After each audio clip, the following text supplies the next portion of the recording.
Yang besar, Tuhan memang telah tetapkan demikian. Untuk itulah Tuhan Yesus sudah mati, sudah bangkit, sudah naik, dan curahkan Roh Kudus-Nya kepada kita. Saya percaya saudaraku, kita sudah mengerti hal ini. Hanya ini mengingatkan saudara supaya jangan terlalu banyak seperti orang pakai gadget tadi. Fokus kepada apa yang jadi. Mungkin, maaf saudaraku, mungkin keadaan-keadaan sidang menuntut banyak perhatian. Mungkin saudara kadang rumah tangga menuntut banyak perhatian bagi hamba-hamba Tuhan. Mungkin saudara, pekerjaan saudara, masa depan saudara, sekolah saudara, keluarga banyak menuntut sehingga kita seperti orang lihat gadget yang dekat saja, ketabrak sana, ketabrak sini. Saudaraku, hari ini tatap ke depan, ada rencana Tuhan hidup saudara. Ikut itu. Tidak satu hari sempurna, seumur hidup. Haleluya. Waktu saya masuk ke kedokteran, kata pertama yang diberikan kepada kami kuliah pertama, medicine is a lifelong study. Artinya, ilmu kedokteran itu, ilmu mengobati itu adalah pelajaran seumur hidup. Dengar saya, itu baru hanya menolong orang supaya umurnya panjang. Kami jadi dokter berusaha keras. Pertama, kalau orang sakit, jangan mati, itu dulu. Sesudah jangan mati, jangan cacat. Sesudah tidak cacat, selalu sehat. Sesudah sehat, makanya ada kedokteran pencegahan, preventive medicine. Diusahakan jangan pernah lagi sakit. Kalau misalnya dia sakit tipus, jangan lagi sakit tipus. Ya. Tidak patut kita kalah. Karena Tuhan kita sudah mati bagi kita supaya kita menang. Haleluya. Sudah mati, saudara, sudah berbiru-biru supaya kita sembuh. Sudah dihancurkan, saudaraku, supaya kita, saudaraku, lebih dari orang yang menang. Semua sudah tanggungnya. Mengapa kita tidak? Saya tidak suka kalau orang menganggap Tuhan itu impoten, dia nggak bisa bikin apa-apa. Tuhan itu dahsyat kuasanya. Haleluya. Kalau belum kita melihatnya, saudaraku, seperti yang dikatakan tadi, cari itu sampai kita tahu segala sesuatu ini jadi kebaikan kepada kita. Tuhan itu tidak pernah. Masakan tidak? Semua pun sudah diberikan Bapa. Masakan tidak diberikannya? Anaknya pun diberikannya. Apa yang tidak diberikannya? Haleluya. Apapun kata orang, kata Tuhan yang betul. Amin. Jauhi kejahatan. Ya, saya mengasihi saudara semua. Kalaupun ada kesalahan saudara, saya tidak berkata ini salah kau, habis tidak. Saya hanya berkata, sayang, tolong tinggalkan itu. Mari senangkan Tuhan. Hidup ini, saudaraku, sebentar saja. Saya rasa masih kira-kira berapa waktu yang lalu saya tamat SMA, jadi garis centil, saudaraku, masuk ke dokteran umur 17 tahun. Saya masih ingat itu, saudaraku, masuk di situ, pelonjong, gembira-gembira, saudaraku, dengan teman. Lulus S1, pesta lagi, lulus S2, pesta lagi, lulus sampai jadi dokter. Lalu lihat, ngeri kali lupa jadi dokter ini. Ya, datang orang gemetar, ada orang kejam, kita pikir kita udah sendiri. Tadinya kalau rumah sakit ada dokter, ada ini, ada bisa ini, sudah dia sendiri, kita mau kopain ini. Nah, itu pun dihadapi. Semua bisa dihadapi. Sudah jadi hamba Tuhan juga begitu, saudaraku. Ya, saya pikir kalau jadi hamba Tuhan semua malaikat-malaikat. Namanya pendeta, namanya anak Tuhan itu malaikat semua. Semua baik-baik. Rupanya malaikat yang patah sayapnya.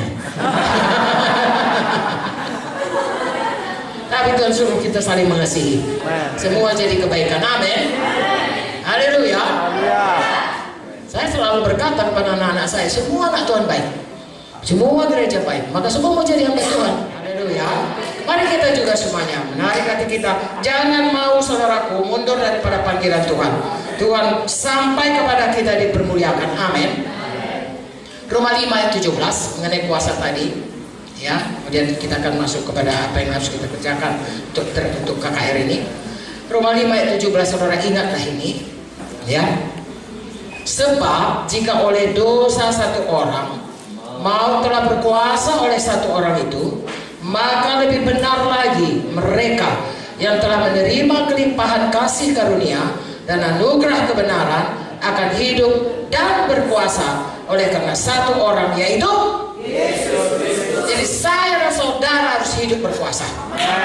Tapi saya ulangi lagi, 3 perkara yang dikatakan Tuhan dalam Kejadian 1, 26, 27, 28 itu harus dikerjakan semuanya. Enggak boleh hanya berkuasa. Kita orang karismatik suka berkuasa, tapi kelakuannya tidak memberkati. Etika dunia pun enggak ada. Sopan santun manusia yang belum selamat pun kita enggak sampai. Tolong saudaraku, kita punya standar jauh lebih tinggi dari standar bangsawan manapun di bumi ini. Saudara tahu kalau orang yang paling beretika itu bangsawan, ya. Tetapi kalau saudara perhatikan, bagus pun etikanya, masih ada tersembunyi, ya, kesombongan, mementingkan diri sendiri. Tapi etika anak Tuhan kasih agape, betul-betul kasih yang rela mengorbankan diri, tidak ada menghina. Nah, saudara, saya mesti punya itu. Saudara bisa membangkitkan orang, kisah 1 Korintus 13 berkata, saudara bisa punya iman, bisa bahasa semua bahasa mereka semua, tapi kau tidak punya kasih, gaung gemerincing, sia-sia. Jadi saudara harus berubah. Saya ulang-ulangi ini, saudaraku, ya. Jadi saya dan saudara punya kuasa, seperti dikatakan tadi, oleh karena Yesus kita berkuasa, tapi punya etika. Semakin hari semakin tinggi etikanya, ya. Saya tidak perlu baca buku etika, ada Roh Kudus, saudara, terasa sama kita. Mungkin perkataanku ini kasar, ya. Dan kalau sudah sempat ceplos, hati-hati, saudaraku. Walaupun kita bisa berkata maaf, ya, tadi aku sudah itu sudah dilepaskan anak panah itu, sudah menikam ke dalam hati orang. Usahakan jangan sembarangan aja ngomong, nanti aku minta maaf dari Yesus. Jangan. Sekali dilepaskan itu, saudaraku, sulit untuk menghapusnya. Walaupun kita katakan maafkan aku. Seperti kalau orang membuat lukisan, kali saudara cek, sulit untuk menghapusnya. Sudah ada di situ itu lukisan itu. Begitu juga dengan perkataan kita, sopan santun kita. Bicara memberkati, saudara. Ya. Kalau kita nggak suka, saudaraku, daripada bicara tidak lebih bagus tutup aja mulut. Amin. Lalu setidaknya, saudaraku, orang tidak dilukai. Tapi perkataan kita sekarang ini, kita berkata-kata bukan hanya dengan mulut, bisa dengan gadget, SMS kita, WA kita, tweet kita, segala macam. Ya, perkataan-perkataan yang saling menyerang, memfitnah, membohong, kasar, kejam. Jangan kejam.